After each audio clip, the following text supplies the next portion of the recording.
Hello and welcome to our second learning objective, which is understanding saving and investment in the national income accounts. So let's go ahead and get to it. We have a couple of learning objectives under learning objective 2 is to describe the 3 kinds of savings. So we're going to go ahead and talk about each one of those. So the first type of saving is private savings, and these are by households. And if we think about it, we can go back to our original ideas that we had when we started talking about GDP. So let's go ahead and kind of minimize the slide and let me show you how we derived these formulas that we're going to use for private and public savings. So no conversation of spending or saving would be complete without a discussion of taxation. So let's go back to our original GDP formula first. So we said that GDP was equal to consumption plus investment plus government expenditures plus net exports. The first thing that we want to do for the next couple of chapters is to close down this economy. So we're going to forget about net exports for the next couple of chapters to make our discussion a little more complete. So let's think just about households for a moment. So if we take everything that we produce within the economy, or GDP, and then if we subtract from GDP everything that households consume, and we think about everything else that we could do with our money. Well, one thing we could do with our money is save it. So if we take GDP and subtract consumption, I'm going to put consumption way over here. But the other thing that we do with our money is we're taxed. So if we take everything that we produce, GDP, minus all of the taxes that we spend or have to pay, April 15th, minus everything that we spend our money on, consumption, what's left over must be everything that we save. And that's how we get to this idea of private savings. Now, for public savings, the government takes the same taxes that they collect from households, so we end up with taxes as a revenue source to the government, and we subtract out government purchases. And so the taxes are a revenue stream in for the government, and then the government pays out things like transfer payments. Social Security would be a transfer payment, roads, government spending, and so on for government buildings and, government workers and so on. And that would be a negative, okay? So the same T is going to be the same in both equations. So that's how we derive this public savings. We'll see that public savings more often than not in the U.S. economy is negative because the government tends to spend more than it brings in tax revenue. If we take these two ideas and add them together, we end up with national savings. So private savings plus public savings, so private plus public, or the idea of GDP less taxes, less consumption, plus taxes minus government expenditures is equal to S, or national savings. And we'll see that in the next slide. So this is the idea of national savings. And again, all we've done is rearrange our GDP equation. So again, kind of writing that up here, I'll just put, so we've taken GDP equal to consumption plus investment plus government expenditures in a closed down economy.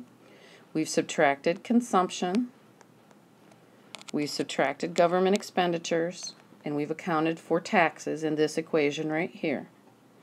What's left then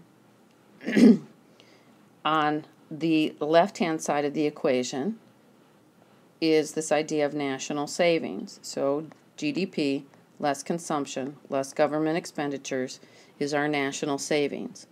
And this national savings we can just easily denote as S.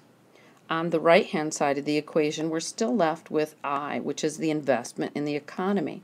So we can say then that national savings is equal to investment in the economy. And again, this is denoted in the next slide. So we also want to differentiate between what is the difference between savings and investment. And this is kind of an important idea in our class and more so for our economy. So what is really the difference between saving and investment? I often tell students on the test to look at investment. What you want to do is to think back when we talked about the idea of capital. And so capital, if you remember, there was an underlying physical asset. So what you want to do is to look for a physical asset.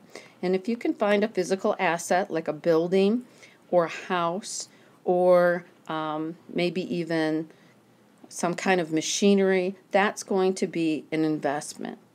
If we're talking about things like bonds, that's going to be savings. So let's go ahead and look at some examples.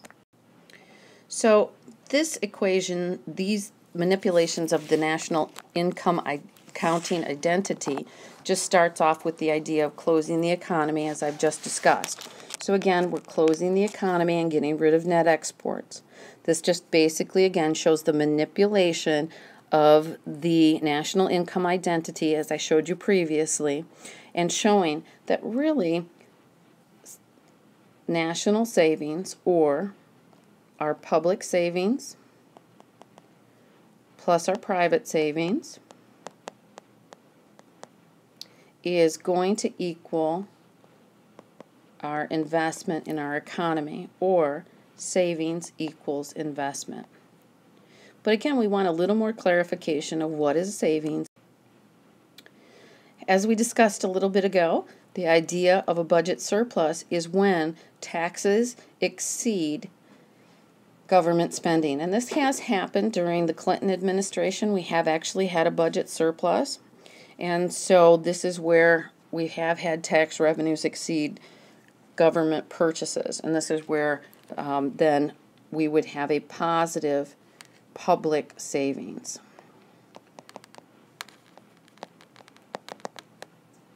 More often than not, though, we end up with a budget deficit, and that is where public savings actually becomes a drain on our economy, and instead of the full amount, instead of the government contributing to investment in our economy, it has actually depleted investment in our economy. Okay, so let's work with this idea for just a moment. Suppose GDP equals 10 trillion, consumption equals 6.5 trillion, the government spends 2 trillion and has a budget deficit of 300 billion. Find public savings, taxes, private saving, national saving, and investment. So I'm going to go ahead and minimize this for just a moment while we work this problem, just so we can keep the numbers up here. So if we look at this particular problem, the easiest thing to solve for first is taxes. So remember that if the first thing I want to do is change everything to trillions. So if we're running a budget deficit, that must mean that taxes less government expenditures must equal 0.3, because I want to keep everything in trillions, trillion. They gave me that the government spends 2 trillion. So I'm going to say negative 2 trillion. And I'm still going to leave taxes there, equals 0.3 trillion. Again, remember that first T that I have right here is taxes, so that's a variable that I need to solve for.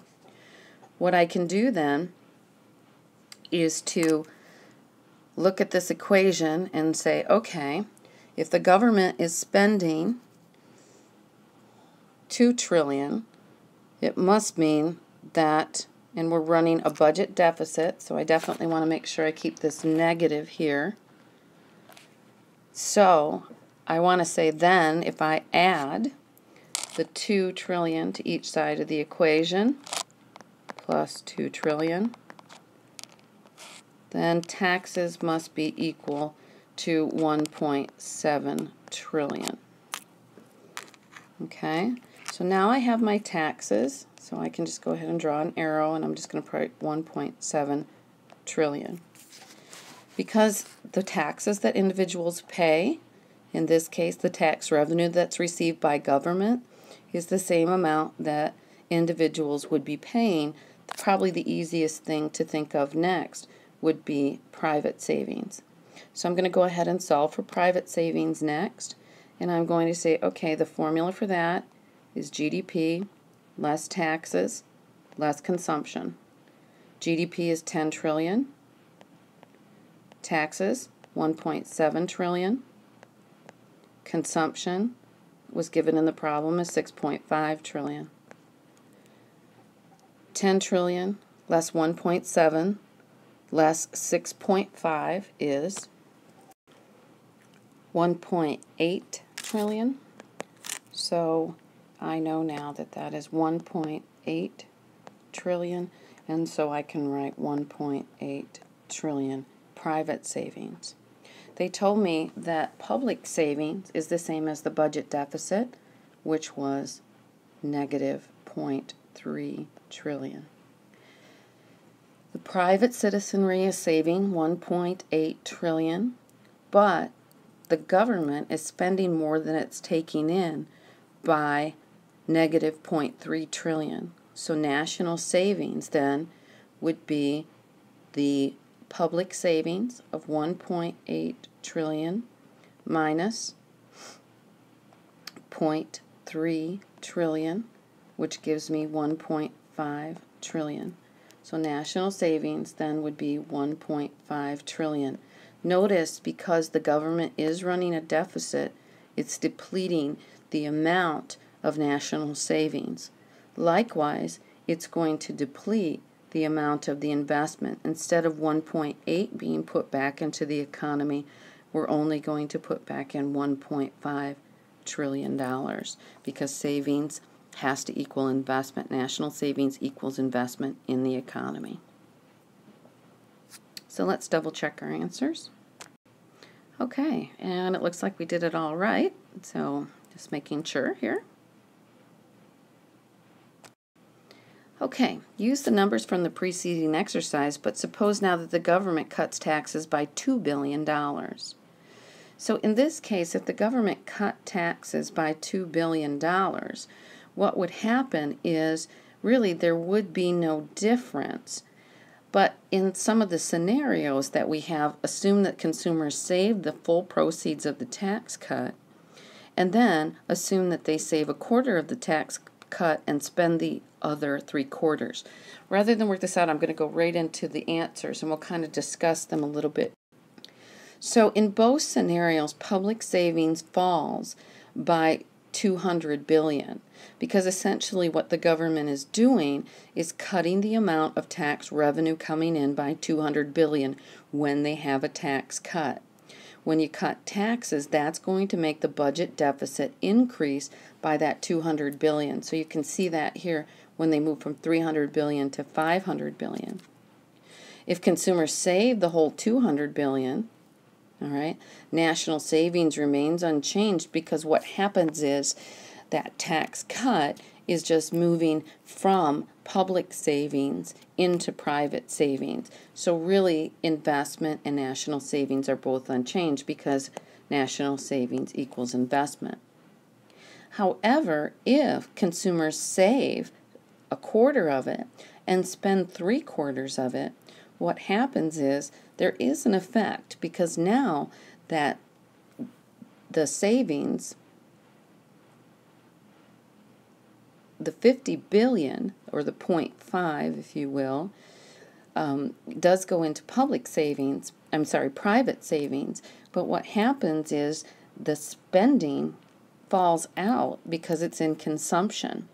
So what happens is both national savings, because consumers spent 3/4 of it, decreases.